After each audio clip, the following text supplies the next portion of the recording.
চটপট বাঙালি রান্নাঘরের তরফ থেকে আপনাদের স্বাগত।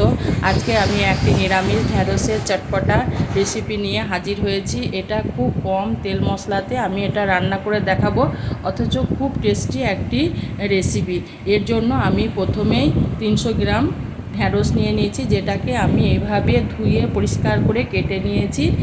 আর একটা বাটির মধ্যে আমি নিয়েছি 2 চামচ কালো সর্ষে, আর এর সঙ্গে আমি দিয়ে নেব 2টো কাঁচা লঙ্কা, যেহেতু রেসিপিটা একটু ঝালঝাল হবে। আর দিয়ে নিলাম আমি একটু লবণ। এটাকে আমি শিলনোড়াতে পিষে ছেঁকে নেব।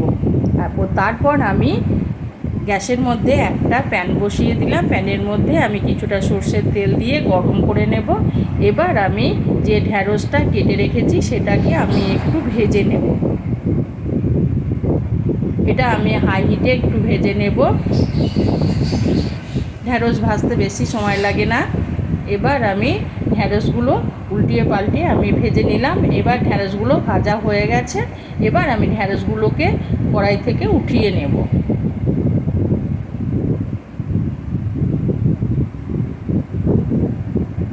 এই কড়াইয়ের মধ্যেই আমি আবারও 2 চামচ সর্ষের তেল দিয়ে দেব, আর দেব কিছুটা ফোড়ন, 2টো শুকনো লঙ্কা আর হাফ চামচ গোটা জিরে। এটাকে একটু আমি তেলে নেড়েচেড়ে ভেজে নেব। এবার এর মধ্যে আমি দিয়ে দেব একটা মিডিয়াম সাইজের টমেটো কেটে রেখেছিলাম, সেটাকেও আমি দিয়ে দিলাম। এবার আমি এই ফোড়নের সঙ্গে টমেটোটাকেও ভালো করে ভেজে নেব। অল্প লবণ দিয়ে দিলাম, তাড়াতাড়ি টমেটোটা সেদ্ধ হয়ে যায় যাতে, সেই জন্য।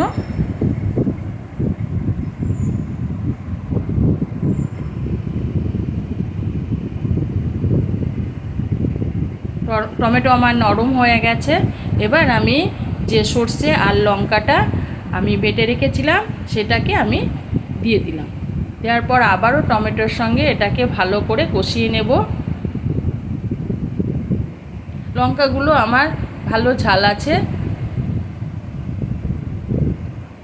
এবার আমি এর সঙ্গে দিয়ে দেব কিছু গুঁড়ো মশলা, যেমন পরিমাণ মতো হলুদের গুঁড়ো, পরিমাণ মতো লঙ্কার গুঁড়ো। লঙ্কার গুঁড়োটা আমি একটু বেশিই দেব। আর দেব হাফ চামচ জিরে গুঁড়ো, আর হাফ চামচের কম একটু ধনে গুঁড়ো, আর দেব আমি স্বাদ মতো লবণ। দেওয়ার পর আমি পুরো মশলাটাকে ভালো করে কষিয়ে নেব।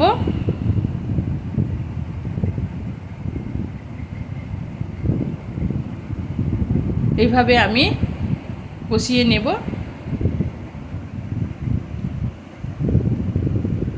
এবার আমি এই মশলার সঙ্গে দিয়ে দেব 2 চামচ দইকে আমি ফাটিয়ে রেখেছিলাম, সেটা আমি এখানে দিয়ে দিলাম।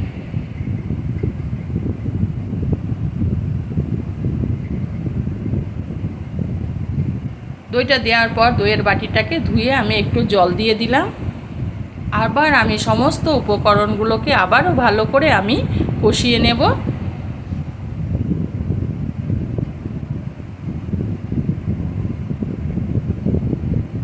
আর আমি এর সঙ্গে দিয়ে দেব অল্প একটু চিনি।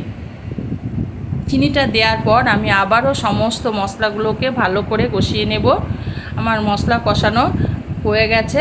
এবার আমি যে ঢ্যাঁড়সটাকে ভেজে রেখেছিলাম সেটাকে আমি দিয়ে দিলাম। দেওয়ার পর আমি মশলার সঙ্গে পুরো ঢ্যাঁড়সটাকে ভালো করে কষিয়ে নেব। আমি এবার আমার কষানো হয়ে গেছে। এবার আমি 1 কাপ জল দিয়ে দিলাম। জলটা দেওয়ার পর আবারও আমি একটু নেড়ে চেড়ে নেব।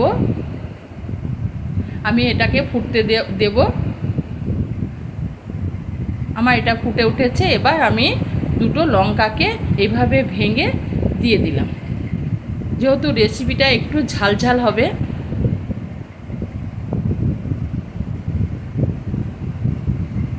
এবার আমি এটাকে ঢাকা দিয়ে 5 মিনিট রান্না করতে দেব।